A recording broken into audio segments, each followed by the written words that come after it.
चलिए आज सीखते हैं हम एडिशन एंड सब्सट्रैक्शन। दोनों मिक्स है, दोनों को एक साथ किया जाएगा सॉल्व। तो कैसे करते हैं? मीन्स आपका एडिशन भी होगा और उसी समय सब्ट्रैक्शन भी होगा, दोनों एक साथ। समटाइम आंसर नेगेटिव में आ जा सकता है, जाने दीजिए, हम उसको पॉजिटिव में कन्वर्ट कर लेंगे। ठीक है, तो मान लेते हैं कि आंसर नेगेटिव आ रहा है। ठीक है, आंसर क्या आ रहा है? नेगेटिव। तो उसको पॉजिटिव में कन्वर्ट कैसे करते हैं? जैसे 217 आ गया, इसमें का 7 नेगेटिव आ गया। ठीक है, तो हम क्या करेंगे कि भैया -7 तो होगा नहीं, तो यहाँ पे उधार लेंगे 10। जैसे ही उधार 10 लेंगे तो वापस उधार कर लेंगे यहाँ से, है ना? 10 उधार लेना है तो एक वापस दे देना है अगले स्टेप में। ऐसा रूल है। सो 10 में से 7 चले गए 3। अब ये एक है, एक में से एक चला गया 0। दो जैसे के वैसे। ठीक है, मान लेते हैं 2164 है, जिसमें से 4 भी नेगेटिव है, 1 भी नेगेटिव है। तो जैसे ही ये 4 नेगेटिव है तो इसका हो जाएगा 10, क्योंकि 10 में से 4 जाना है। उधार लिया तो यहाँ पे उधार रिटर्न। उधार रिटर्न का मतलब वो नेगेटिव साइंस में होता है। सो 10 में से 4 चले गए 6। अब 6 में से एक चला एज इट इज। ठीक है, अब ये एक नेगेटिव है तो लिख नहीं सकते, तो यहाँ पे ये 10 में से जाएगा। अब उधार लिया तो उधार रिटर्न के लिए माइनस कर देंगे 1, तो उधार रिटर्न हो जाएगा। सो 10 में से एक चला गया 9, और 2 में से एक चला गया 8। 1956। ठीक है, एक और नंबर लेते हैं 3678, जिसमें आपका 6 और 7 नेगेटिव सेंस में है। ठीक है, 8 पॉजिटिव है तो एज इट इज, कहीं कुछ करना नहीं है। 7 नेगेटिव है तो 10 में से माइनस हो जाएगा। उधार लिया तो अगले स्टेप में उधार वापस। सो 10 में से 7 चला गया 3। अब देख लीजिए, ऊपर का जो नंबर है वो -6 है और नीचे -1 है। -6 -1 तो -7 हो जाएगा। इसका मतलब माइनस तो हम लिख ही नहीं सकते, तो ये भी 10 में से जाएगा। तो उधार लिया तो उधार वापस अगले स्टेप में। ठीक है, सो 10 में से 7 चला गया 3, और इधर 3 में से आपका एक चला गया तो 2। अगर नेगेटिव आंसर आता है तो इस तरीके से हम उसको नेगेटिव में क्या कर लेंगे? पॉजिटिव में कन्वर्ट कर लेंगे। चलिए अब क्वेश्चन देख लेते हैं। नेगेटिव आता है तो फिर से स्टेप को दोहराया जाएगा, और जो नंबर पॉजिटिव है उसको ऐड कर लो, जो नेगेटिव है उसको माइनस कर लो। जैसे 7 है, 7 और 8 15, 15 में से 2 चला गया 13, 13 का 3 कैरी गया 8। 6 और 1 7, 7 2 9, 9 में से 7 गया 2। 9 6, 6 3 9, 9 में से 5 चले गए 4। तो आंसर बनता है 423। क्लियर है? आगे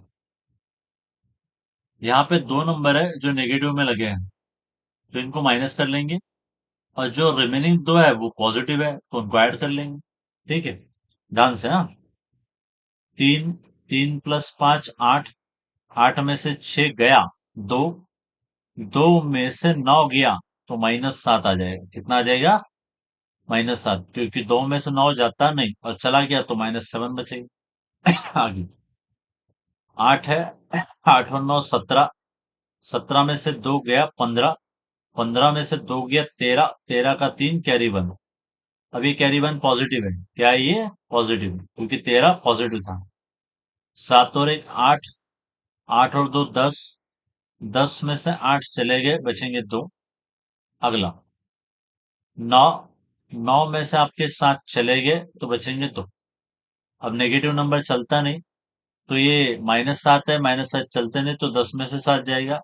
अब 10 माने उधार लिया तो अगले स्टेप में उधार वापस करने का चलन। ठीक है, सो 10 में से 7 चले गए 3। 9 3 में से 1 गया 2, बाकी 2 एज इट इज, और ये भी 2 एज इट इज। तो 222 3 ये आ जाएगा आपका full and final answer. I hope कि आपको एडिशन एंड सब्सट्रैक्शन समझ में आ रहा है। ठीक है, तो अगले कुछ क्वेश्चन है, अगले स्लाइड पर मैं आपको लिए चलता हूँ। ठीक है, वीडियो को पॉज करके इसको सॉल्व कीजिए, और जब सॉल्व हो जाए तो वीडियो को ऑन करके इसको क्रॉस वेरीफाई कर लो। ठीक है, चलिए मैं मानता हूँ कि आपने वीडियोस को पॉज किया था और आगे कंटिन्यू कर रहे हैं, तो मैं एक्सप्लेन कर देता हूँ। अब की बार नेगेटिव नंबर है 6727375, नेगेटिव है, तो इनको माइनस करना है। पहला और आखिरी नंबर पॉजिटिव है, पहला और आखिरी पॉजिटिव है, तो उनको जोड़ देना है। 5, 5 और 2 7, 7 में से 7 गया 0, 0 में से 5 चला गया तो -5। कितना आएगा? -5। 2, 2 में 7 मिला 2 तो 9, 9 में से 2 चला गया 7, 7 में से 7 चला गया 0। ठीक है। अगला 9, 9 में 8 मिला तो 17, 17 में से 7 चला गया 10, 10 में से 3 चला गया 7। ठीक है। अब ये 9, 9 में पॉजिटिव नंबर कुछ है नहीं। ठीक है, तो पॉजिटिव ऐड होगा नहीं। तो 9 में से नेगेटिव माइनस कर लेते हैं। 9 में से 6 चला गया 3। अब इस पूरे सवाल को, है ना, पॉजिटिव नंबर में कन्वर्ट कर लेते हैं। -5 है तो ये 10 में से जाएगा, उधार लिया उधार वापस। सो 10 में से 5 गया 5। अब 0 में से 1 तो जाएगा नहीं, तो यहाँ पर भी 10 लेंगे, उधार लिया उधार, अगले स्टेप में रिटर्न। सो 10 में से 1 गया 9, आगे 7 में से 1 गया 6, और ये 3 एज इट इज। 3695, 3695, 3695। चलिए अगला नंबर करते हैं। यहाँ पर लगभग 3 नंबर है जो नेगेटिव है, और केवल 2 नंबर, पहला और आखिरी नंबर क्या है, पॉजिटिव है। तो पहले और आखिरी नंबर को जोड़ देंगे, बाकी बचे 3 माइनस कर देंगे। 2, 2 और 8 होता है 10, 10 में से 0 गया 10, 10 में से 0 गया 10, 10 में से 2 गया 8। ठीक है। अगला 8, 8 में 6 मिला तो 14, 14 में से 7 गया 7, 7 में से 7 गया 0, 0 में से 8 गया तो -8। ठीक है। अगला 9, 9 5 14, 14 में से 1 गया 13, 13 में से 7 गया 6, 6 में से 3 चला गया, 6 में से 3 चला गया तो बचा 3। ठीक है। अब देखिए एक पॉजिटिव नंबर बचा है बड़ा 4 डिजिट का, और इनकी नेगेटिव बचा है। ठीक है, तो ये है 7, 7 में से आपका ये 6 चला गया, बचा 1। अगेन इसको कन्वर्ट करते, 8 पॉजिटिव है एज इट इज। अभी 8 नेगेटिव है तो 10 में से माइनस करेंगे, उधार लिया उधार वापिस। 10 में से 8 गया 2, 3 में से 1 चला गया 2, 1 एज इट इज।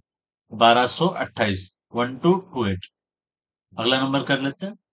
अब इसमें ट्रांसफर लगा हुआ है, तो ये, है ना, 1035 आपका नंबर नेगेटिव है, तो जाते समय प्लस हो जाएगा, तो इसको हम पॉजिटिव कन्वर्ट कर लेंगे। ठीक है, तो we can consider 1035 as a positive number.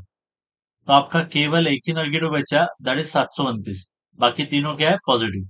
1035 अभी नेगेटिव है, लेकिन जब ट्रांसफर करेंगे तो पॉजिटिव हो जाएगा, तो हम उसको पॉजिटिव कंसिडर कर लेते हैं। हम ऐसा मान लेते हैं कि हमने ट्रांसफर कर लिया, मीन्स वो पॉजिटिव है।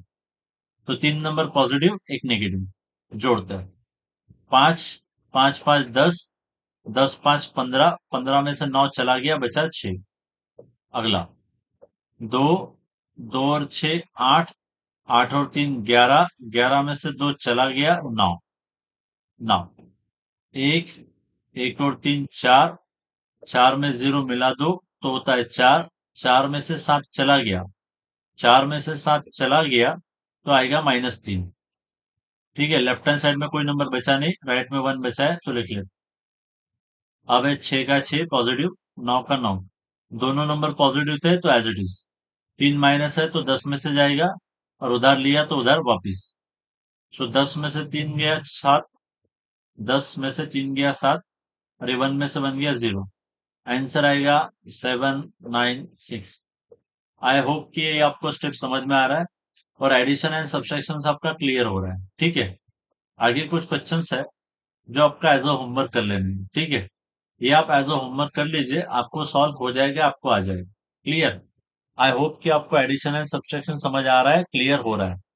तो हम क्या करेंगे, अगले लेक्चर में मल्टीप्लीकेशन है, तो मल्टीप्लीकेशन पढ़ लेंगे कि मल्टीप्लीकेशन किया कैसे जाता है। तो चलिए फिर मिलते हैं अगले लेक्चर में।